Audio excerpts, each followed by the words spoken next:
आखिर महाराज दशरथ से कौन सा पाप हुआ था जिस कारण से महाराज दशरथ की पुत्र वियोग के कारण मृत्यु हो गई थी।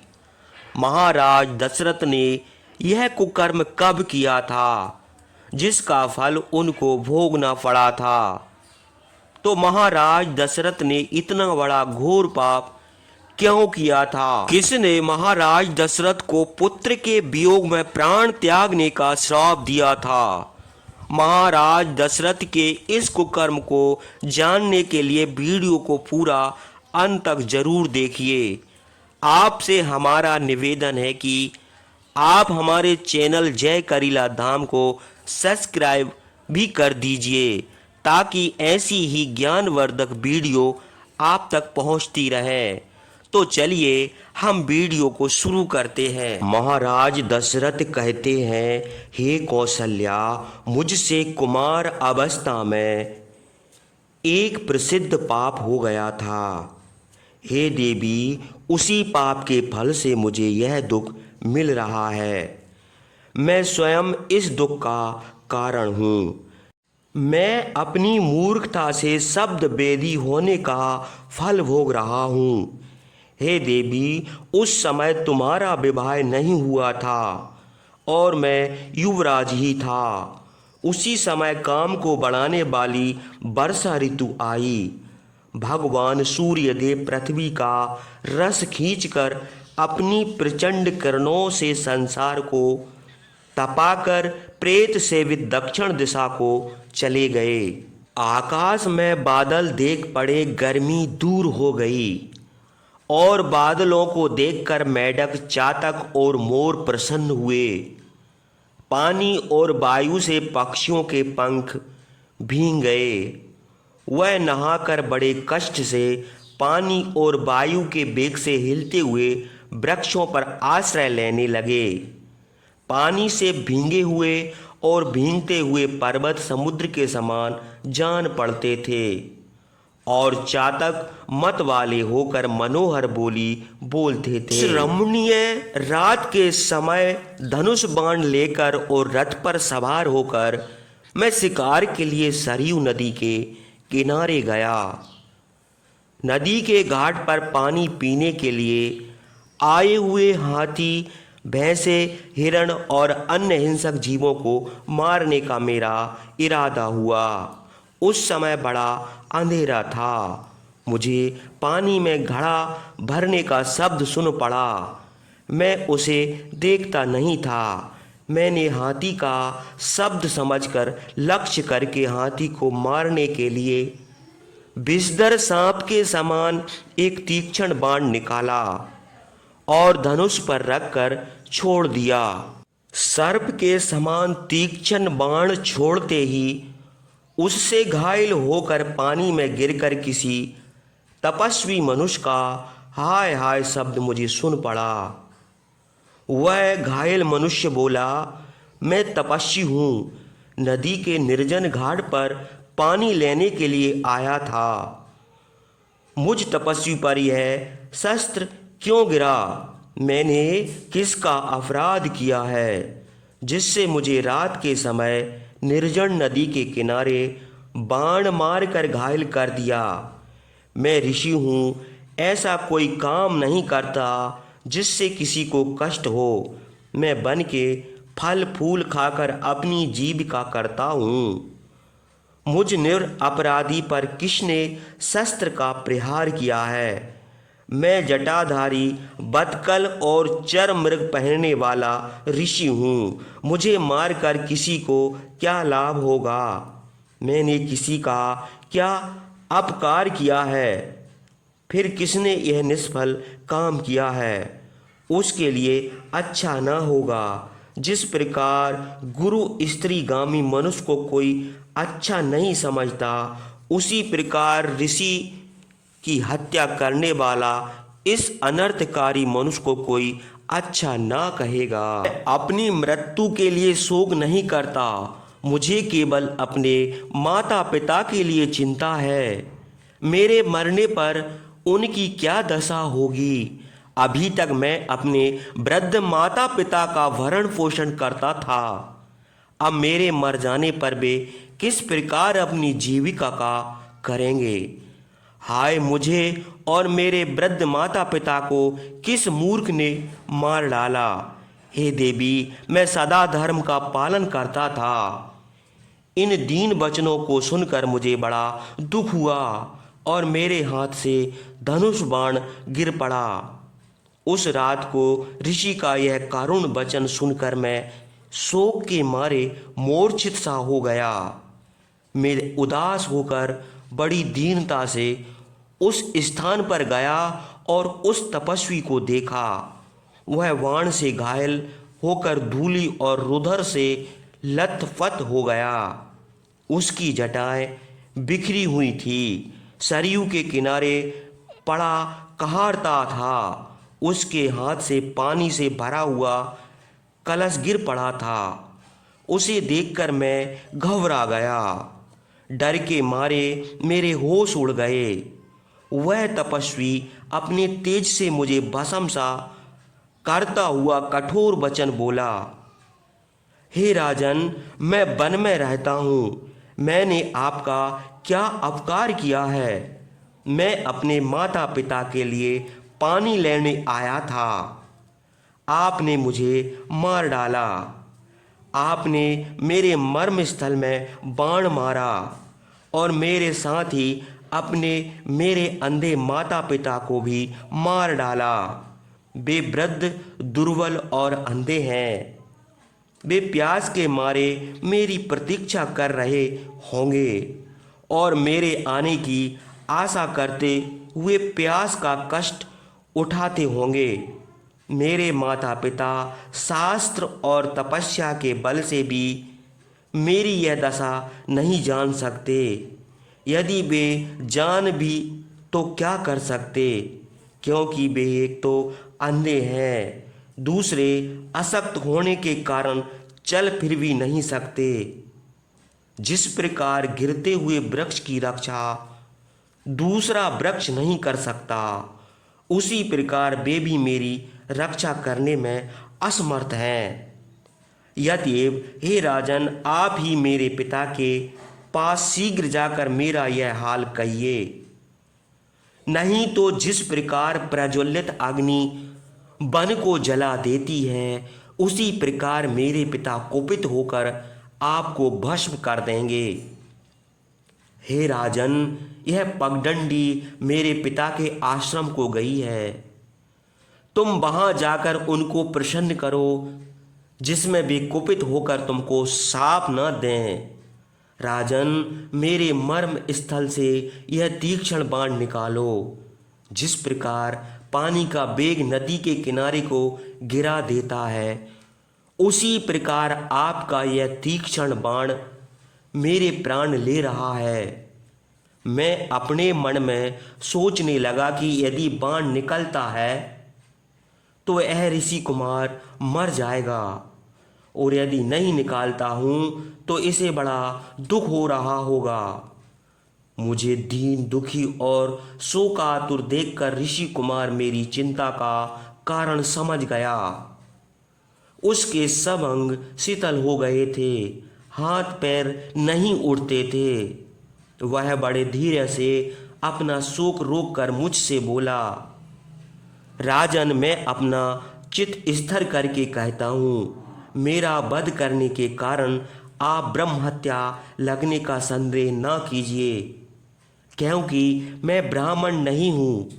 यद्यप आप ब्रह्म हत्या का भय न कीजिए।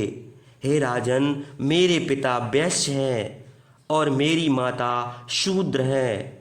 बाण से घायल मुनि कुमार बड़े कष्ट से इतनी बात कह सका। उसके बाद वह पीड़ा के मारे कांपने और धरती में लौटने लगा। वह दशा देखकर मैंने उसकी छाती से बाण निकाल लिया। वह तपस्वी बड़े दुख से मेरी ओर देखता हुआ उसी दम मर गया। सरयू में गिर पड़ने से उसका शरीर पानी में भीग गया था। मर्म स्थल में घाव होने से बड़े कष्ट से वह बार बार लंबी सांसें छोड़कर विलाप करते करते मर गया। हे देवी, उसकी यह दशा देखकर मुझे बड़ा दुख हुआ। धर्मात्मा राजा दशरथ उस ऋषि कुमार के वध का स्मरण करके रोकर कौशल्या से फिर बोले, हे देवी, मैं अज्ञानता से वह घोर पाप करके एकांत में बैठकर सोचने लगा कि अब किस उपाय से मेरा कल्याण होगा। उसके बाद मैं कलश में पानी लेकर ऋषि कुमार के बतलाए हुए मार्ग से उसके आश्रम पर गया और वहां उसके वृद्ध माता पिता को देखा। वे बड़े दुर्बल, अंधे और बूढ़े थे। उनकी रक्षा करने वाला कोई नहीं था। जिस पक्षी के पंख कट गए हों उसके समान वे असहाय थे। वे चलने फिरने में असमर्थ थे। अपने पुत्र की बातें करते हुए उसकी प्रतीक्षा कर रहे थे, किंतु मैंने उनकी आशा नष्ट कर दी थी और वे अनाथ हो गए। मैं पहले से ही शोक से व्याकुल और डरा हुआ था। उनके आश्रम पर पहुंचकर उन्हें देखकर मुझे और भी अधिक शोक हुआ। मेरे पैरों की आहट पाकर वे अपने पुत्र को आता हुआ जानकर बोले, बेटा, तुम देर क्यों करते हो? शीघ्र पानी लाओ। बेटा, तुम इतनी देर तक पानी में खेलते रहे, यह तुम्हारी माता घबरा रही है, शीघ्र आओ। यदि मैंने या तुम्हारी माता ने तुम्हारा कोई अप्रिय किया हो तो उसे भूल जाओ, क्योंकि तुम तपस्वी हो। हम दोनों अंधे हैं, चलने फिरने से भी असमर्थ हैं। बेटा, हमारी गति तुम ही हो, हमारी आँखें तुम ही हो, हमारे प्राण तुम ही में लगे हैं। बेटा, तुम बोलते क्यों नहीं हो? हे देवी, मुनि को देखकर और उनकी बातें सुनकर मैं बहुत डरा, किंतु बड़े धैर्य से अपने भय को बाहरी चेष्टा से छिपाकर अस्पष्ट स्वर से उनके पुत्र के मरने का हाल उनसे कहा। हे महात्मन, मैं क्षत्रिय हूँ, मेरा नाम दशरथ है, मैं आपका पुत्र नहीं हूँ। इस समय अपने दुष्कर्म से सज्जनों द्वारा निंदित यह दुख मुझे मिला है। भगवान, मैं पानी पीने के लिए आने वाले हाथी अथवा अन्य हिंसक जीवों को मारने की इच्छा से धनुष बाण लेकर सरयू नदी के तट पर आया था। वहाँ कलश में पानी भरने का शब्द सुनकर उसे हाथी का शब्द समझकर मैंने बाण मार दिया। उसके बाद घाट पर जाकर देखा कि बाण एक तपस्वी की छाती में लगा है और वे घायल होकर पृथ्वी पर गिर पड़े हैं। वे पीड़ा के मारे बड़े दुखी थे। उनके कहने से मैंने उनके मर्म स्थल से बाण निकाल दिया। बाण निकलते ही वे स्वर्गलोक को चले गए। स्वर्ग को जाते समय आपके लिए शोक करके वे रोने लगे। मैंने अज्ञान से आपके पुत्र की हत्या की है, आप प्रसन्न होकर मुझे क्षमा कीजिए और अब मेरा जो कर्तव्य हो वह मुझे आज्ञा दीजिए। मेरे मुंह से अपने पुत्र के मरने का यह दारुण वृतांत सुनकर ऋषि ने मुझे श्राप नहीं दिया। वे आंखों में आंसू भरकर लंबी सांस छोड़ते हुए शोक से व्याकुल होकर मुझसे बोले, राजन, यदि तुम अपना यह दुष्कर्म स्वयं आकर मुझसे न बतलाते तो शीघ्र ही तुम्हारे सिर के हजारों टुकड़े हो जाते। ये पुत्र के समान ब्रह्मनिष्ठ तपस्वी पर जानबूझकर यदि कोई बाण चलावे तो उसका सिर टुकड़े टुकड़े हो जाए। तुमने अज्ञान से यह निंदित काम किया है, इसी से तुम बचे हो, नहीं तो तुम्हारा क्या बात थी, तुम्हारे कुटुंब भर का नाश हो जाता। हे राजन, अब तुम हमको उस स्थान पर ले चलो जहाँ हमारा मरा हुआ पुत्र पड़ा है। हम अपने पुत्र को अंतिम बार फिर देख लेना चाहते हैं। हाय, हमारा पुत्र मरा हुआ पृथ्वी पर पड़ा होगा, उसके शरीर भर में रुधिर लगा होगा, उसका वत्कल वस्त्र उसके शरीर से खिसक कर अलग पड़ा होगा। उसके बाद मैं उन दोनों अंधों को सरयू के तट पर ले गया और उनको उनके पुत्र के स्पर्श करा दिए।